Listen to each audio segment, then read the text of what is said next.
afternoon and welcome to Honoring the Hurt, presented by the Office for Military Affiliated Communities and Schools Social Service Administration.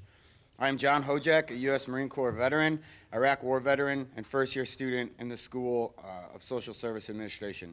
I would like to introduce the Associate Director of the Office for Military Affiliated Communities, Terrell Odom. Terrell is a U.S. Navy veteran and Iraq War veteran who served as a hospital corpsman, otherwise known as DOC. For anyone who doesn't know, that is a very coveted position along the Marines. They are our guys and girls. Terrell served alongside the USMC, and he cared for sailors and Marines aboard ships and hospitals, providing care to the sick and injured.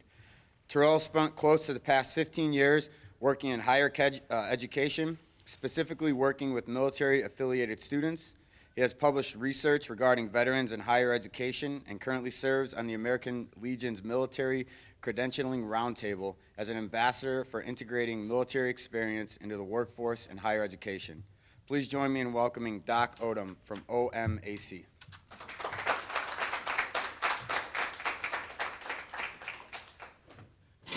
Thanks, John. Good afternoon, everybody. So thank you, everybody, for coming out. As John just alluded to, my name is Terrell Odom. I'm the Associate Director in the Office for Military Affiliated Communities, which is located within the Office of the Provost at University of Chicago, led by a phenomenal leader, Bridget Collier, who is also the spouse, daughter, and granddaughter of U.S. veterans. Disabled veterans are a symbol and a constant reminder of where our country has been and where we could end up again. To fully understand the cost of war, we must not look at the price spent on bombs, ships, airplanes, or even ammunition. We must look at how our service members and their dependents are cared for when they return home. President Lincoln, during his second inaugural address, made this very clear when he said it is the country's responsibility to care for him who shall have borne the battle, and for his widow, and for his orphan. During the American Revolutionary War, something like 42% of those injured on the battlefield died as a result of their injuries. 1 out of every 3 during the Civil War. World War II was at 30%, Vietnam 23 to 24%, and now Iraq and Afghanistan shows less than 9%. Iraq and Afghanistan has gotten much better with survival rates, but we are getting back much more severe casualties. In essence, their lives are preserved on the battlefield, but they come home to the most uncertain future of all, life. As a combat medic serving in hospitals, on board ships, and alongside the United States Marines, it was my honor to preserve their life. Preserving life on the battlefield meant that more people with brutal wounds, including those who experience neurological and psychological wounds, are also surviving. While battlefield medicine has improved radically, battlefield psychology and neurology has not. Those returning home with neurological and psychological wounds present a great challenge to society as a whole. These challenges to our society are manifested into things that we know as post-traumatic stress disorder, depression, traumatic brain injuries, and worst of all, veteran suicide. It takes our society as a whole to address the needs of those returning home from military service with seen or unseen injuries, and the University of Chicago is committed to providing resources and support to assist our transitioning veterans and their families. I would like to introduce a member of our military-affiliated community, Stan McCracken. Dr. Stan McCracken is a retired lecturer from here at the School of Social Service Administration. He has spent over 40 years as a clinician, an educator, and a consultant. He has written about psychiatric rehabilitation, addiction, behavioral pharmacology, and medicine, aging, motivational interviewing, evidence-based practice, and staff training. His practice interests include mental health, drug and medical problems, aging, addressing cross-cultural spirituality and direct practice, and of course, veterans issues.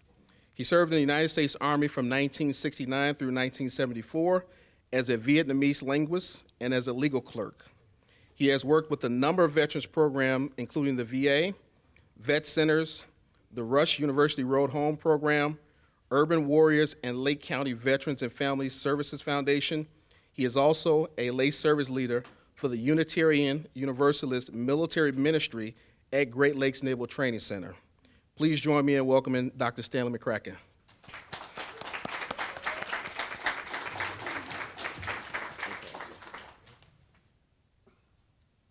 Well, thank you, everyone.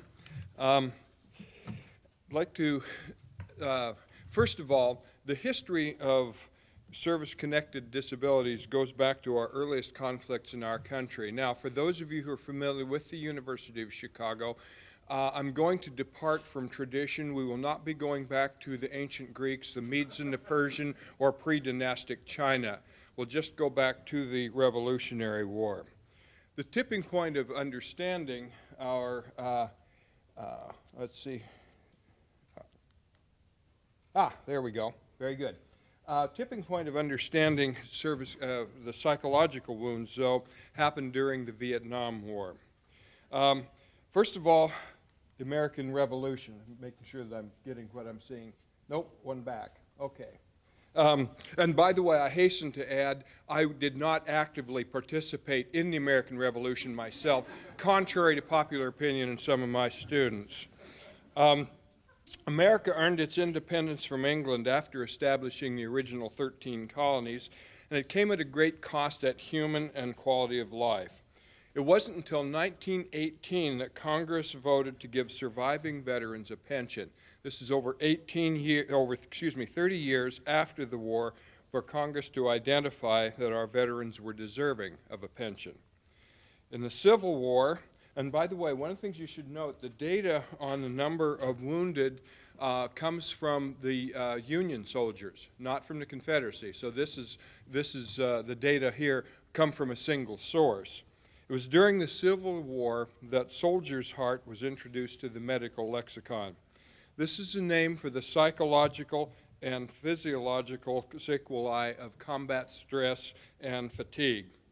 As for compensation for service-connected disabilities, if you were blinded, you got $20 a month. If you lost a leg, they would pay for one leg.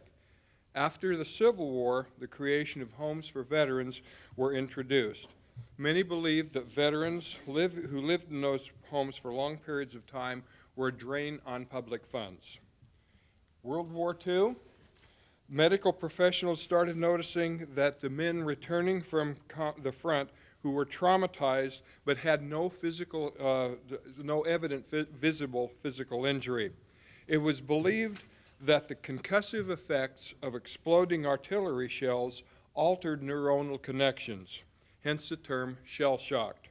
These men appeared frozen or catatonic, had constant ringing in the ears, and were not able to interact, move, or show emotion.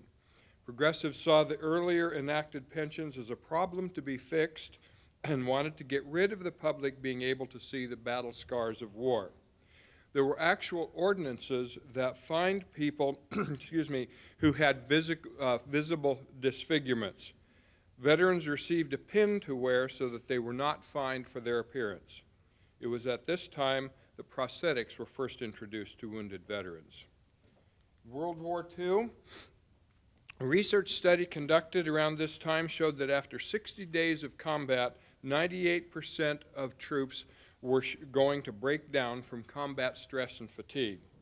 Enhancement in technology allowed the first helicopter evacuation to be conducted to Japan, and Servicemen's Readjustment Act in 1944, also known as the GI Bill, was passed. And by the way, one of the people that was most influential in passing this was Eleanor Roosevelt. Instead of just providing a pension for those who were wounded, this act allowed for new VA hospitals to be constructed, education benefits for veterans, farm and housing loans to be granted.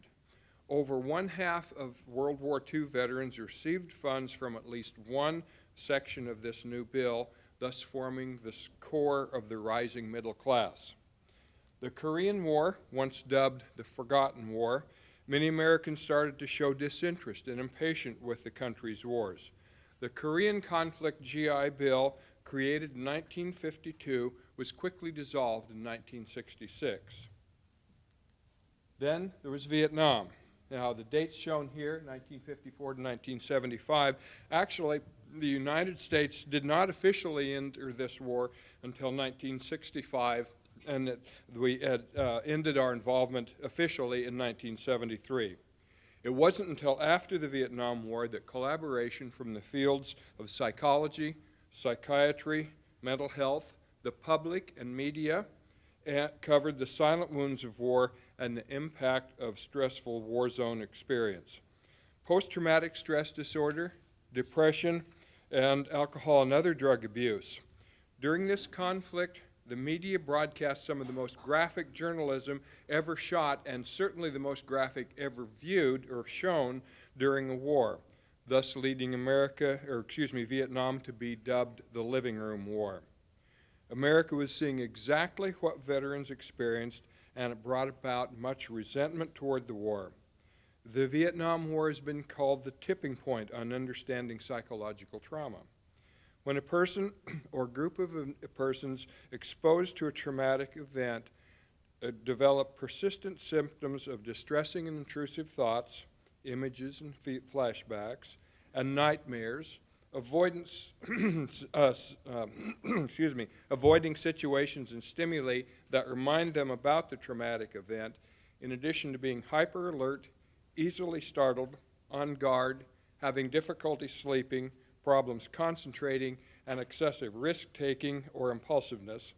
And when those symptoms last longer than a month and interfere with a person's ability to live, love, function in work or hobbies, a phenomenon is dubbed post-traumatic stress disorder. In 1980, the American Psychiatric Association added post-traumatic stress disorder, or PTSD, to the official Diagnostic and Statistical Manual of Mental Disorders.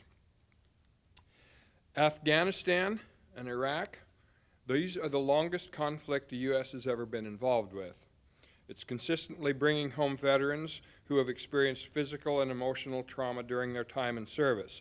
And as an aside, I would emphasize what Terrell said. Wounds that would have killed people during the Vietnam War are survived, but the sequelae of those wounds in terms of scarring, loss of limbs, and concussive effects of brain injury, the survival has led to horrific wounds, amputation.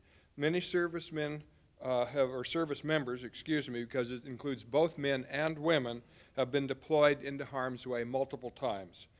In addition to PTSD, the wars in Iraq and Afghanistan have led to the recognition of two additional conditions that often go together with and may complicate recovery from PTSD. We now recognize that the risks of war include exposure to life-threatening trauma, traumatic loss, and moral injury. In other words, inner conflict from morally injurious experiences such as killing or failing to prevent unethical behavior. One way to think about this is that PTSD is about what you experienced, traumatic loss is about what you lost, and moral injury is about what you did or failed to do. As Terrell alluded to earlier, we must fully understand the true cost of war before we can begin to create meaningful and effective services for our heroes returning home with these service-connected injuries. Thank you. Terrell?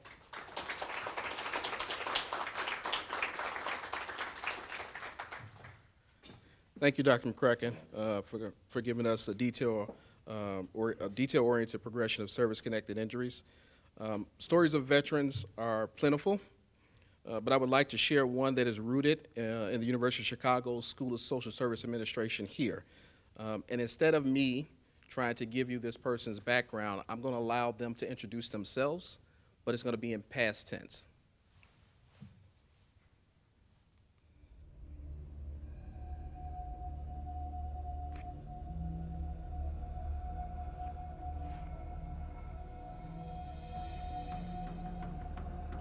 I remember when a Black Hawk had been shot down, and it was someplace that Dominic, he had told me he was.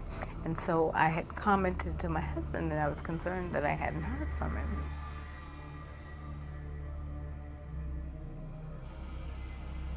Later, my husband told me that they had called and said there have been some casualties, but they weren't sure if Dominic was included in that. And because they hadn't confirmed, he hadn't told me that.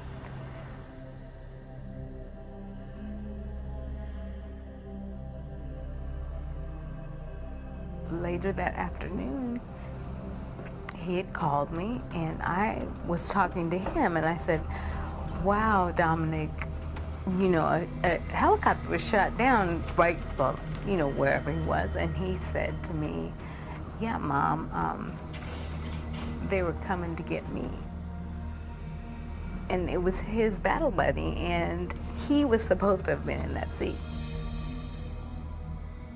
There wasn't a moment where it all caught up and I just, you know, was totally, you know, in tears and things of the such in relation to it. But it's an ongoing thing. They kind of, even now, I still think I haven't really fully separated myself. I'm still in it.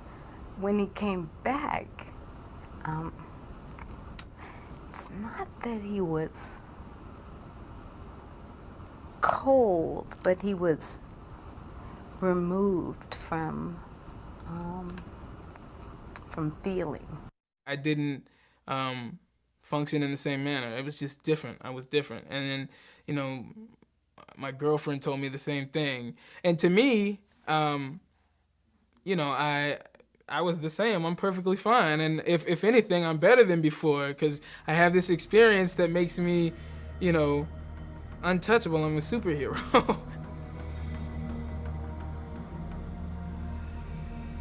At 15, he was volunteering to stay home with his mom and a newborn baby to take care of us. To see it and to know how loving and caring and nurturing he was before he left, it's really frightening. You come back and you have the PTSD issue, and with the PTSD issue, it takes, I mean, it's impossible to go, my personal opinion is it's impossible to deploy, and definitely if you're a combat guy, and come back and be 100% the same, and I don't think that the civilian sector necessarily has an appreciation or understanding of that. A lot of us suspect when we come back that it's going to be, you know, the American dream. Have these great jobs and this great life and everything will be great because we've allowed the opportunity to not come home in the protection of our country and for the freedom of our country. So we come back and we suspect that it's going to be glamorous, we'll be, you know, accepted by everyone and everyone will be so appreciative that we're back. You think you're a hero, you know what I mean? There were a number of times when we had verbal exchanges. We had like a few falling outs, and I was there for a while, and we had a disagreement, so I left their home. I walked off and was, you know, spent the rest of that time of the evening trying to figure out where I would go. The next thing I knew, I wound up homeless, living at a bus stop.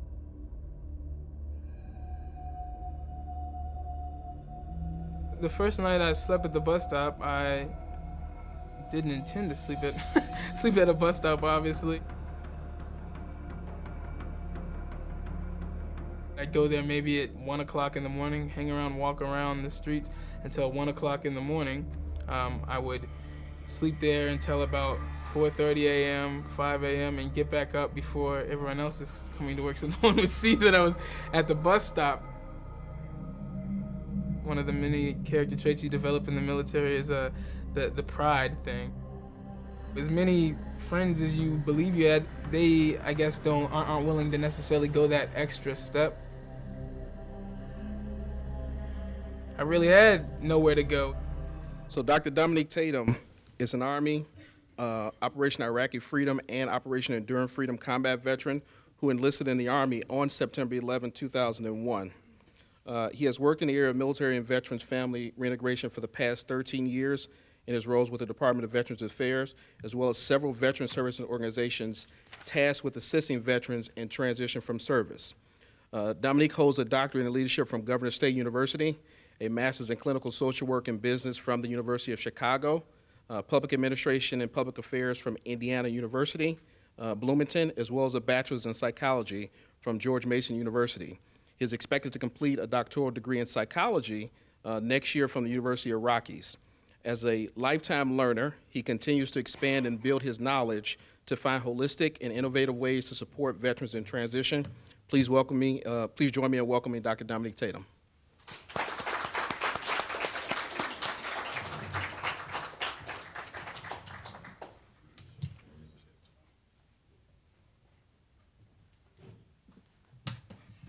Ho, ho, ho, ho, ho. Thank you all for coming and listening to me speak today. I haven't seen this video in some time. I wasn't aware that Terrell was going to start off by showing the video, but seeing it brings me back. So I guess it's a good tool as a starting point for me to understand what it is that I want to talk about. And so for starters, anyone who's a veteran in the room, no matter the branch, I'm certainly an Army veteran, but Army, Air Force, Marine Corps, Coast Guard, if you are a veteran, please stand for me really quickly. Okay. So if everyone can join me in giving a round of applause to all of the veterans in the room. Thank you all for your service. Certainly. Have a seat. Yes, definitely. Thank you all for your service and everything that you did and continue to do for our country. So, as I said in the video, when I returned from the wars in Iraq and Afghanistan, I've had the opportunity of multiple deployments, but on my final deployment, I returned, and when I returned and transitioned out, I expected to be well received. I went into the military and had but a GED. I joined on September 11th. This is my mom, Dr. Mary Chappelle. She had an amniotic embolism when she had my little sister and wasn't able to work to provide for my family. So it caused me to have to take on the role in my household of provider, right? So I wasn't equipped with a diploma yet from school, so I had to figure out a way to get that completed. So I went and I got myself a GED and then figure out what I could do to assist in providing. And so when September 11th came, my grandfather was a retired veteran who had served in the wars in, the wars in World War II, Korean War, as well as Vietnam. So I knew that he was a respectable man because he was a man who essentially raised me and took care of my family. And so if it was good enough for him to join the military, then I certainly thought that would be a sensible thing to do myself, to take on that same charge. And so I did. I joined the military, served and did my deployments, returned with all of my brothers, my battle buddies that had served with me. We all came back and thought that we were good to go. We had experienced casualties on November 2nd, 2003, as my mom alluded to in the video. We were shot down on a CH-47 Chinook helicopter that day. 18 casualties, the aircraft that my section chief was on. I essentially was offered the opportunity to come back stateside for R&R, rest and relaxation, being that this was my second deployment. And Sergeant Wilson, my section chief, had a newborn, and he was supposed to be going to Qatar. So I gave him the opportunity. I went and talked to my first sergeant, McGinnis, and gave him the opportunity to come back stateside to see his family because I wasn't sure, who or what I would do stateside. And I had never been to Qatar. I heard it was a super cool country to check out, and so it was an opportunity for me to go. So I did, and I gave him the opportunity to come back stateside. I did not know at the time that I had essentially, damned him to an extent, and that he died in my seat when his aircraft was shot down. We also were shot down, but obviously I'm standing in front of you. I was wounded in that action, but I lived to see another day. He didn't have the opportunity to do so. In transitioning out, that caused me to have an aspect of moral injury, as Dr. McCracken referenced earlier. I survivor's guilt. I felt that it was my fault to an extent that he had lost his life and wasn't going to be able to continue to provide for his family and to be all of the big and great things that he would have been and could have been in the community if he had the opportunity of making it home. So that haunted me. It haunted me for some time. And so when I got out, I turned to deal with my issues by self-medicating. I went to the local bar and drank, and just continued to drink into a downward spiral process that led me to being homeless and relatively estranged from my network of support, my family, as my mom talked about. In order to find myself, I was given the opportunity to apply for a position with the Department of Veterans Affairs. I had attempted to apply for all sorts of jobs when I returned, and was not successful in obtaining any of them.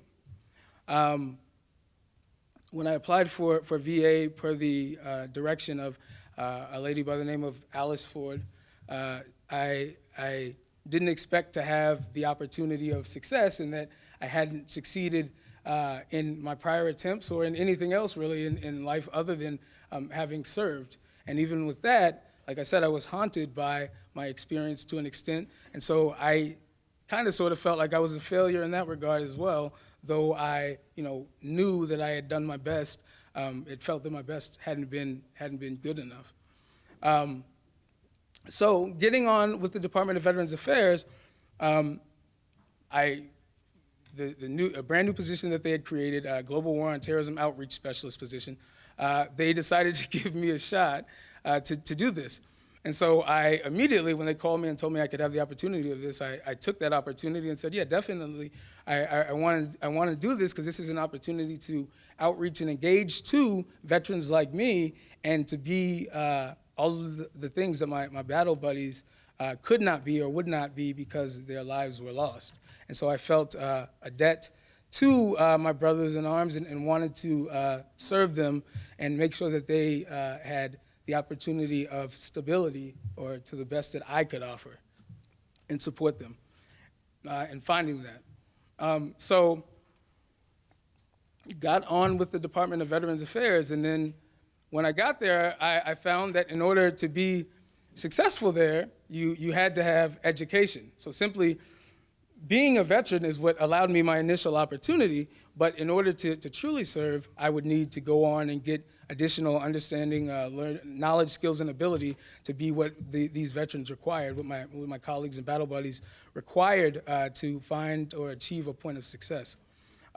So I went to the local community college and signed up.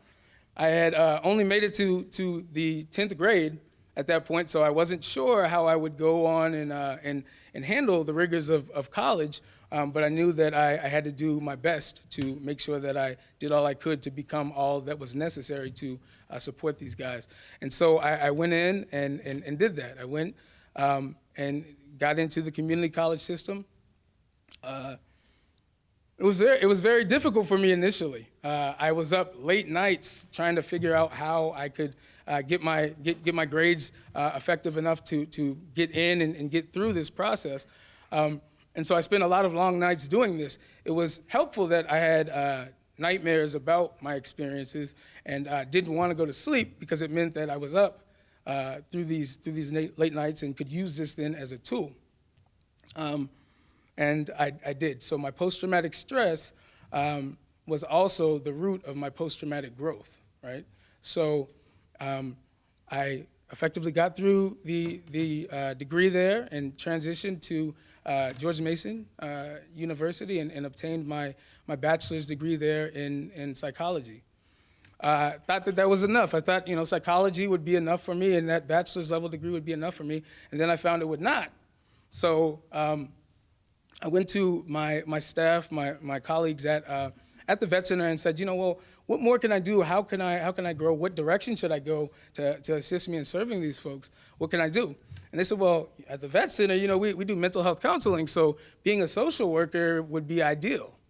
And so I started applying for social work schools, and the way that I wasn't really familiar with all of the schools in academia that deeply, so I just went and Googled, the top universities and institutions that exist in the field. If I want to be the best, then I need to go and find out what the best are doing and ask them for the opportunity to be a part of the movement. So I applied at a lot of schools. The first school that accepted me was USC, University of Southern California.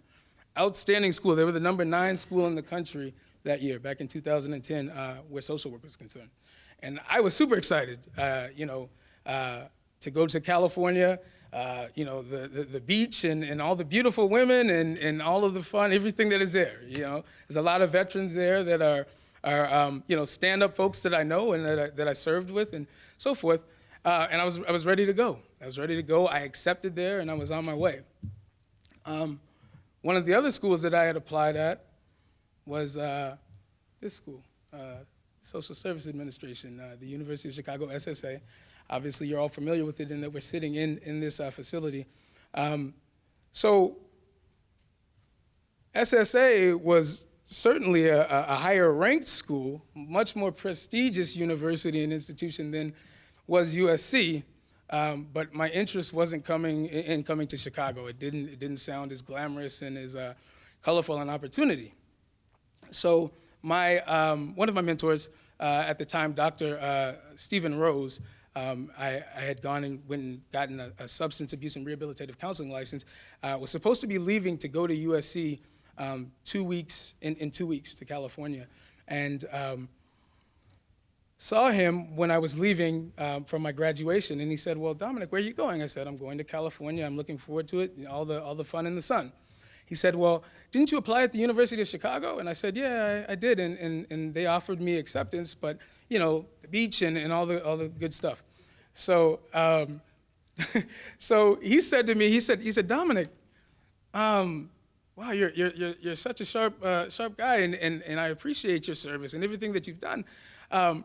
But I'm thinking that if I get accepted at the University of Chicago, I go to the University of Chicago, right?" And I said, why would you want to do that? And he said, "Do me a favor, Dominic. Go and just do a little more research. Take a couple more days to mull this over, and then get back in contact with me, and we'll see what you're going to do. If it's the beach and so forth, then cool." I touched base with my mom, who knows Dr. Rose. My mom is also a graduate from George Mason University and knew Dr. Rose. My mom's a clinical psychologist now. But she told me, "Yeah, Dominic, I was kind of thinking the same thing. I was kind of thinking the same thing. The University of Chicago is a substantial name." And I said, "Okay, well, cool. So if you guys think that it makes sense, I'm gonna review it a little further, and I'll figure out what it is." So Mary DeBose coincidentally called me back the next day and said, "Well, Dominic, I know we offered you an acceptance to the university, and we were really interested in you coming and taking a look." And I said, "Oh, yes, Mary, I genuinely interested in the school, and certainly my first choice, hands down, definitely." So it was not. But so I told her, I told Mary, I said, "Mary, you know what? I have mulled this over deeply, and certainly I would love to come, and I'll see you soon." So this was shortly before we start in autumn, September, and so I had one of my soldiers with me, actually, Dr. John Holman, and he had done substantial amounts of education to the point that he has his doctorate, as well as a law degree in psychology as well as in law, and John was experienced with the environment of academia. So I said, "Well, John, come with me to Chicago when we go to the introduction here and figure out what's going on." So I came here. I came to Chicago, and when I originally got to Chicago, was not a fan of Chicago. I didn't like the environment. I didn't like what I saw here. Just to be honest about it, did not like what I saw here. Came to the university, came to SSA, came into the building here for the original presentation, the welcoming presentation when we get here. Roger. So got here, and I looked around and I said, man, this does not look like I fit in here at all. I am very uncomfortable here. It did not feel like it was where I was supposed to be, right? And so I look around. I don't see a whole lot of veterans running around here, guys that look like me running around here. I said, John, my battle buddy there, John, we need to exit stage right. Yeah, you got my sixlet. Let's move out. John said, hey, at ease, guy. Like, wait, relax. Let's at least sit and listen a little bit. Now, these folks don't know anything about veterans. They're not gonna want me here. They didn't know who I was, and now I'm here. They're gonna turn me away. They're gonna send me out of here. I said, well, let's relax and take a look and see. So that day, there were several people on the stage that were speaking and that presented to us.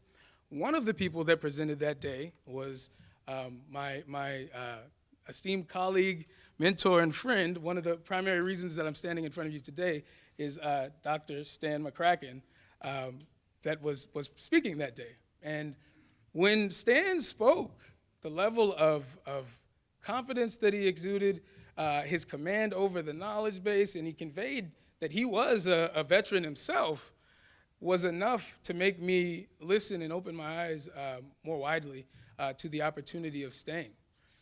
So when he spoke, I said, man, I got it. When he gets off the stage, I got to get over to that guy. This is my battle buddy. I got to get to him. He's going to be able to take care of me. He's going to make sure that I'm on the right track. If I stay, if I'm going to stay, he'll be the guy to convince me.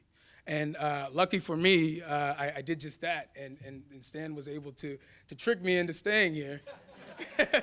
Thanks, Stan. So no, I genuinely appreciate the opportunity of Dr. McCracken being here on staff and taking me under his wing while I was here that day and every day from that point, because there were many days when I got in the classroom here that were very difficult for me, very challenging. Scott Allard, as well as Dr. McCracken and Alita Boris, all were substantially impactful to me and for me while I was here. But I want to give, if you guys could just help me, Dr. McCracken, stand up, Dr. McCracken. He is genuinely the reason why I'm still here, and I'm forever grateful for that. He gave me the opportunity of focus and direction, and gave me truly the standard of what I could become and whom I could be in academia and in the community at large. He does so much for the veteran community and so much for the community at large and so much for all of the students here. He was an outstanding friend, mentor, and colleague, and I genuinely appreciate you for keeping me here.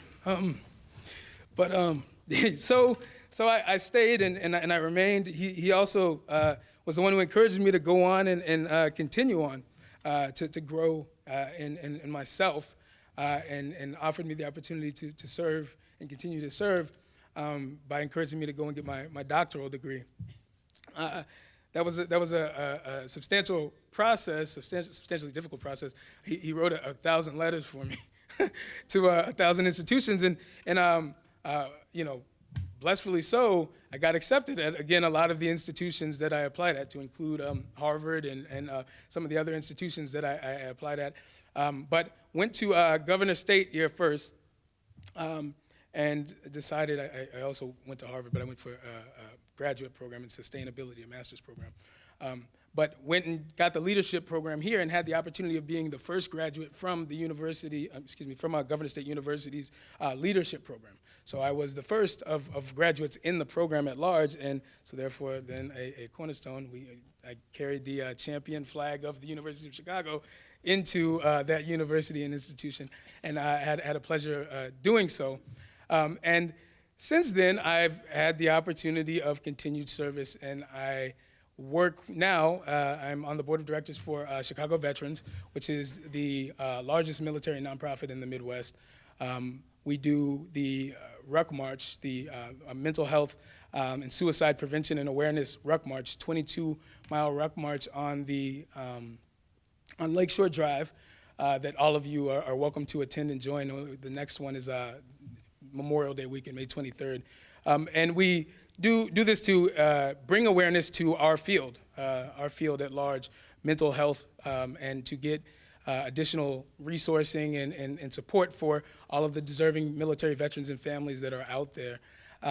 In my doctoral research, I realized that one of the primary components necessary to effectively bring our soldiers home and welcome our men and women and families home, and to ensure that they have the maximum potential for positive reintegration into the community and into our society to be contributants, is a wraparound supportive service and engagement from the community at large, right? So the Department of Veterans Affairs, I have the opportunity of being a voice and a face for my agency, the Department of Veterans Affairs.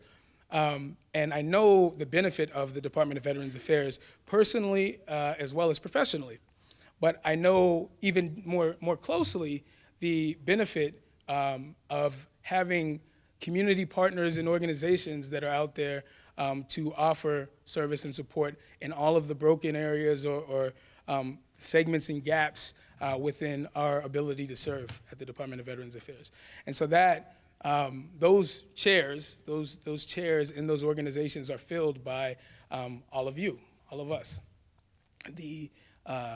The substantial human capital that comes from SSA here locally, both micro and macro level, the clinical practice folks as well as the admin folks. I've had the opportunity of seeing all of us at work in the community, many of us that come out of here. Kaya Gasa right here is a good example of a veteran who is continuing to serve, but a product of SSA. Jessica Rose Wallace as well. And Jessica Kuhn. I have a private practice here, Hyde Park Center for Counseling, Center for Healing, that is here in Hyde Park, that is ran by Jessica, and she's also from here. But all of the resources, all of the community work and effort that is put in by not only the veterans that come out of this outstanding organization and institution, but all of you that have the opportunity to serve. I look forward to partnering with you guys, working with you guys in the future as we go forward to improve the opportunity of reintegration and just have a much more big opportunity for positive growth in our veterans through supportive collaboration with you guys. So I appreciate all of your service to our community. I would suggest that with all of the exceptional staff that we have here at the an alum that we have at the institution, everybody all the students here, if you could just, network with these folks, your network is your net worth. They can be the difference between your being good and being great, right? So all of the staff and faculty here have been outstanding contributors to our society at large and pillars in our community. So to latch onto them is a great opportunity to continue to grow ourselves as students, as we have the opportunity to not only support veterans, but to be the change we want to see in the world, in the community that we serve.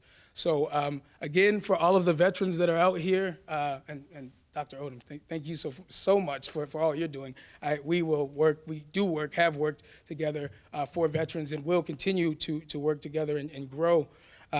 But all of you, everyone here, I thank all of the veterans. I thank all of you for everything that you've done. Thank you for your time, your attention. And without you, I couldn't have been, certainly without you, I could not have been who and what I am and intend to continue to be through all of the learning that I had the opportunity of receiving at this outstanding institution. So thank you all.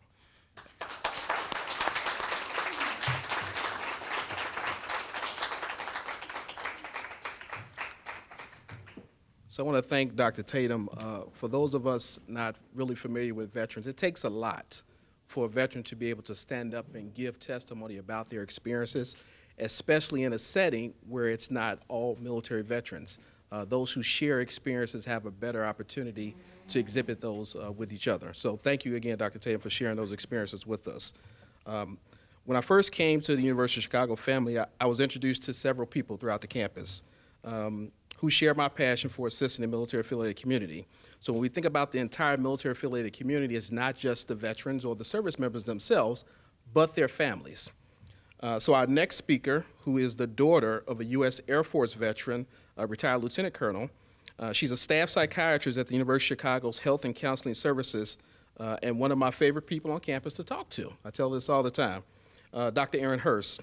She attended Northwestern University for both undergraduate and medical school and completed her residency in psychiatry at the University of Illinois at Chicago. She has now been a staff psychiatrist with Student Health and Counseling Services for over 10 years and was part of the university's beginning efforts and planning for the military-affiliated community at University of Chicago and also my office. So please join me in welcoming Dr. Erin Hurst.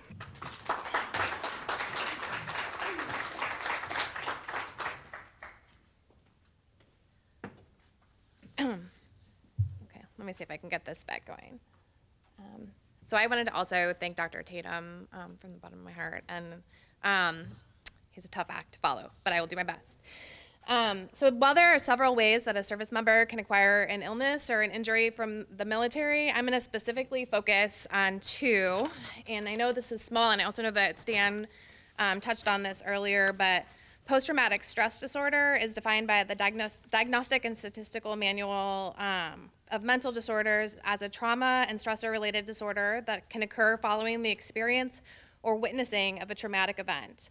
A traumatic event is a life-threatening event such as military combat, natural disaster, terrorist incidents, serious accidents, or physical or sexual assault. Of the current estimated 22 million veterans, over 17% experience PTSD.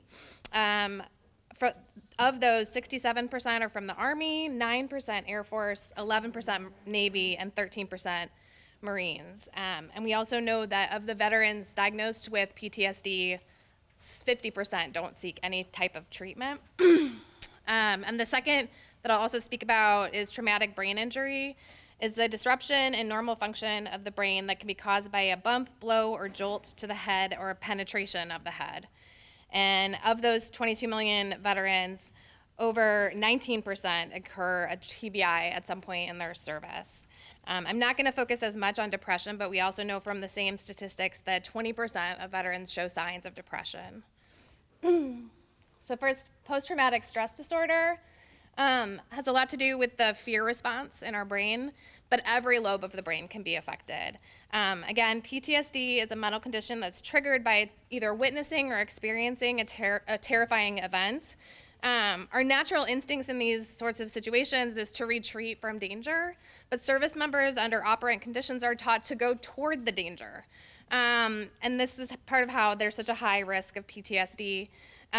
So again, I'm not going to focus over much on this, but what we see in PTSD is enlargement of the amygdala, which is the fear center of the brain, and it can prompt a cascade of effects throughout the brain. When that adrenaline rush is over and the danger has subsided, veterans experience one or more of these symptoms here depicted of PTSD. While they're no longer visualizing and seeing the terror and the traumatic event, they still might feel that they are very much in a dangerous situation. And these recurring flashbacks, nightmares, keep them in a state of hyper-awareness, hyper-vigilance that cause all of these symptoms. To focus on TBI, this is the most common type of injury that military service members experience. And again, we were talking earlier in Stan's presentation, these are the sorts of illnesses or injuries that would have resulted in death in earlier wars that people are now coming back with having experienced mild, moderate, or even severe and penetrating brain injuries that I think we're not even really beginning to understand. Because again, it affects everything that we do in our lives, our brains. And the Department of Defense would estimate also that 22% of all combat casualties are due to brain injuries. But again, there's many more that still come home. And that's compared to 12% in Vietnam. Again, our brains define who we are, our personalities, our memories, our motor skills, and other functions, and all of these can be affected by TBI.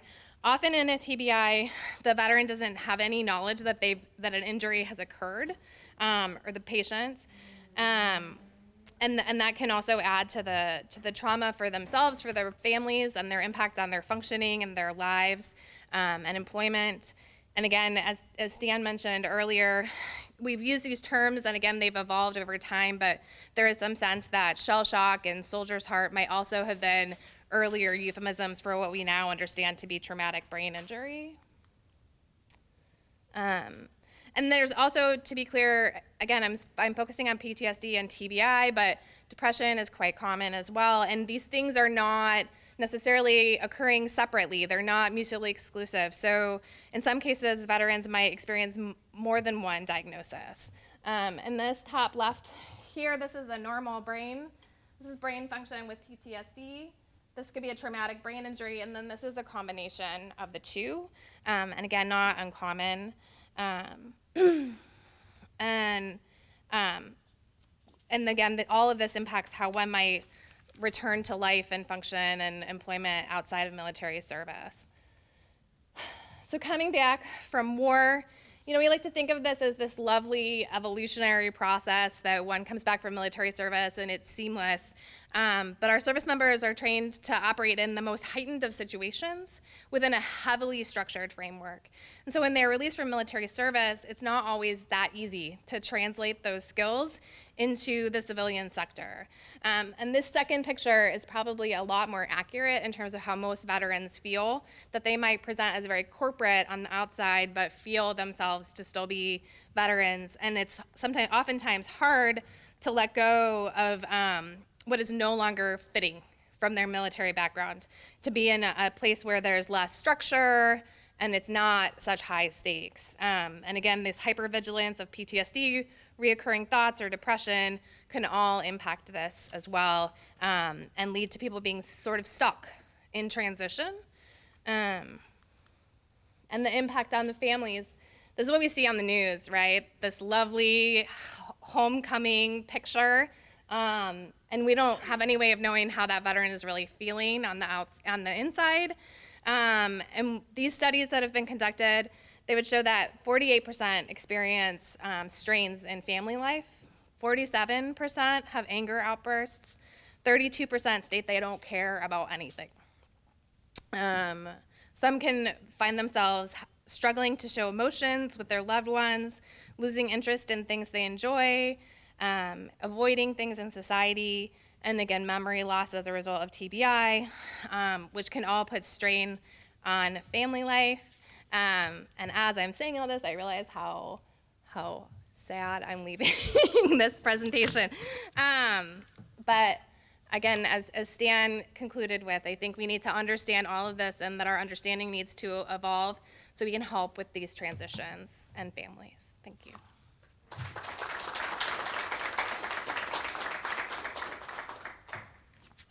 Thank you again, Dr. Hurst, for your presentation on service-connected disabilities' impact on life, work, and veterans and their families. During the summertime of this year, UChicago, Radnor Athletics, and my office, the Office for Military Affiliated Communities, we partnered with Team River Runner, which is a national non-for-profit that assists veterans with health and healing through adaptive paddle sports. The next video details a U.S. Army veteran who defies all odds and proves that perceptions of veterans are just that, perceptions. Aaron, when I first saw, Dr. Hurst, when I first saw his story, I had to watch it several times to make sure that my neurons were firing correctly in my brain.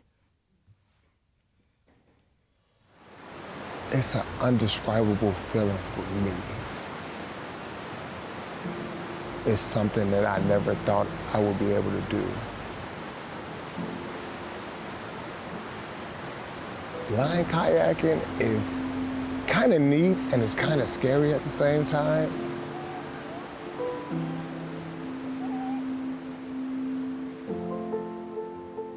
While serving in Iraq, I had a stroke that left the right side of my body limp.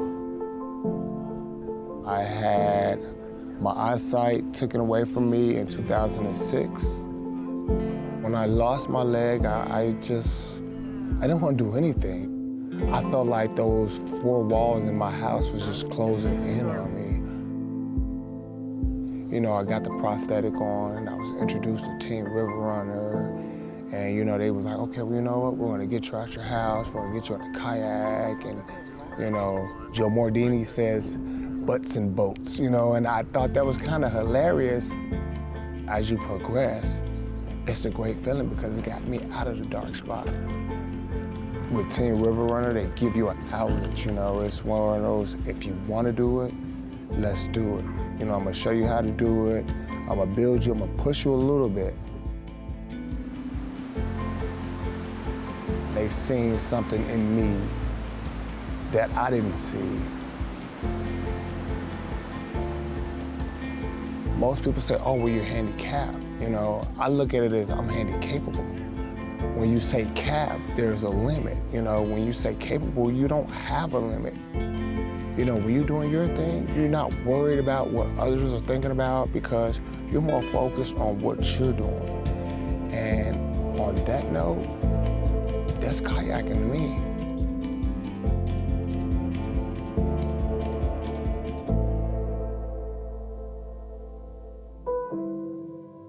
You feel like when you're on the water, you don't have a disability because in the boat, don't nobody see your disabilities.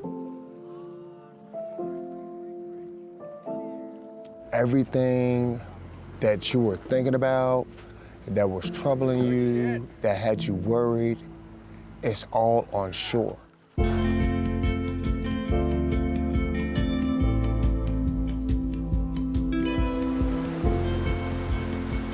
Being around other veterans that are going through the same thing, you get a sense of being a part of something bigger.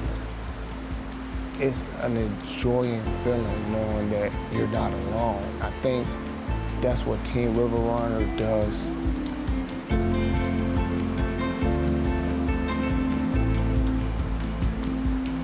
Once you get over class 1, you're like, oh, well, I'm ready to do class 2. When you get to class 2, you're like, oh, well, if this is class 2, I think I'm ready for class 3. I don't want to say it gave me back my leg, but it gave me back a purpose. It gave me a sense of accomplishment. It's beautiful. I love it. So unfortunately, Brian had an emergency that took him out of town last night, so he was unable to make it here with us today. So he sends his apologies, and he wants to thank everybody for supporting the military-affiliated communities. And he provided me with a statement to read to everybody, so please bear with me. Good afternoon. My name is Brian Harris, and I served 8 years in the United States Army before my injuries occurred. I've been deployed to Bosnia, Egypt, and Iraq before encountering my first stroke. I was sent by medevac to a Bosnian hospital to be stabilized. It took 2 days before the doctors could stabilize me before being sent to Germany. I spent 2 weeks at a hospital in Germany before the doctors were able to transport me to Walter Reed in the United States. It took me 8 months to learn to walk and talk again. Upon discharging Walter Reed, I was sent back to my old unit pending a medical discharge. Medical discharge still pending, I was sent to my home, Chicago, and I found a job as a truck mechanic making $1,000 a month. 8 months into my new civilian life, a new illness surfaced. I laid down for a nap one day and woke up with impaired vision. I was told by the VA that my new diagnosis would cause me to gradually lose more and more of my sight over time. I visited the Hines VA hospital to help me prepare for my new life as a blind person. In the summer of 2008, I had another stroke that left me unable to do much for myself for close to 3 months. At this point, the military finally retired me. In 2012, my brother noticed that there was some discoloration on my toe, and he took me to the hospital. I learned that my toes now had to be amputated to save my leg. Unfortunately, the procedure didn't go as planned, and I had to have another procedure to remove 14 inches of my right leg. Wheelchair-bound for a year, I was really down and skeptical about my recovery. Fitted for a prosthetic and countless therapy sessions, I was able to walk again. In 2015 and 2016, I suffered 2 additional strokes that left the right side of my body paralyzed. I had lost all motivation to spend time with family, things I enjoyed, and life. I am fortunate to have such a huge support group, my wife, 2 sons, mother, and sisters, all who helped me through my most troubling times. I became an advocate for blind veterans, paralyzed veterans, joined the Wounded Warrior Project, Team River Runner, and his favorite, the Heroes New Hope. I feel it is my duty, after all I have went through, to let other veterans know that because you have an injury, it does not stop you from living your life. You can live life to the fullest if you don't put limitations on what you can do, end quote. And that was a statement from Brian Harris. When I saw this story on Team River Runner's website, I literally immediately reached out to Team River Runner and asked for his contact information. Brian and I have become friends since then. We visit each other frequently. And it's not too often that I get teary-eyed behind things. As a medic, I've seen all types of things. But seeing this story and stories like Dr. Tatum, where you can't give up, regardless of what the situation is, it brings me to tears sometimes. But I also wanted to take this opportunity to recognize his wife, Thelma, who's also a service-connected veteran. And Thelma had to leave active service to care for her husband. So I wanted to make sure that we recognize her as well for her service and her support for her family. Forced to learn to walk and talk again and retire from his career, Brian did not let his condition dictate his life. As an advocate for the Blind Veterans Association, disabled veterans, rock and mountain climber, member of Team River Runner, he embodies the very spirit of Army Strong. So I want to please give Brian and his wife, Thelma, a hand.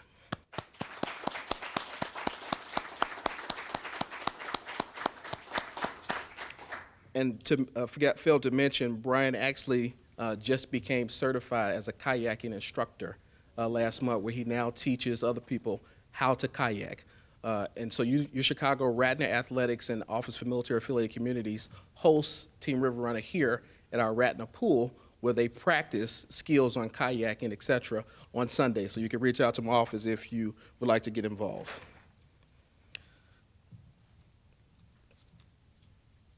So I want to say thank you to each of our speakers and guests for participating in the event today. Doctors Aaron Hurst, staff psychiatrist from Student Health and Counseling Services, Dr. Stanley McCracken, and I tell him all the time for coming out of retirement as a retired lecturer here at SSA to come in and support us, Dr. Dominique Tatum, Brian and Thelma Harris, and of course, our first year student at SSA, John Hojek, United States Marine Corps veteran. So I get some help. It's not so many Army people all the time, right? Okay. So thank you guys. Okay. So actually, I have a gift for you guys, and my colleague Mitchell Kitloss from the Office of Equal Opportunity Programs is going to help me with this one here. So if you guys could, and ladies can come up.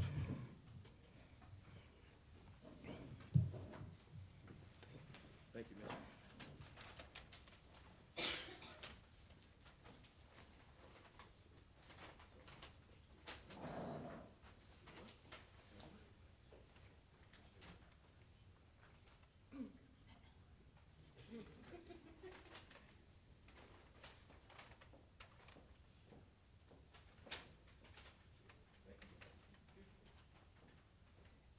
Thank you.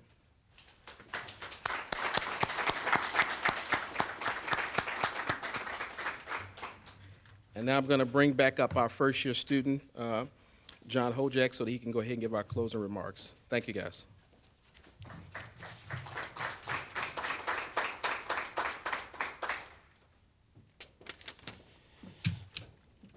UChicago's commitment to supporting military-affiliated students, staff, faculty, and their families is very strong.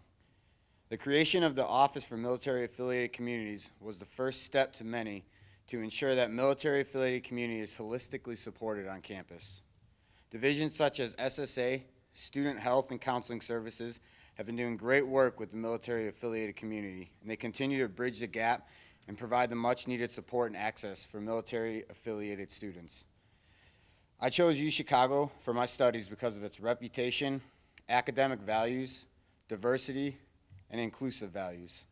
As a disabled veteran who has gone through personal struggles of reintegration into civilian life, I can't express enough the need for understanding and explaining the complexity of the veteran identity. The University of Chicago's continuous commitment to the military-affiliated community and the complexity of the veteran identity highlights the values of why I chose this school.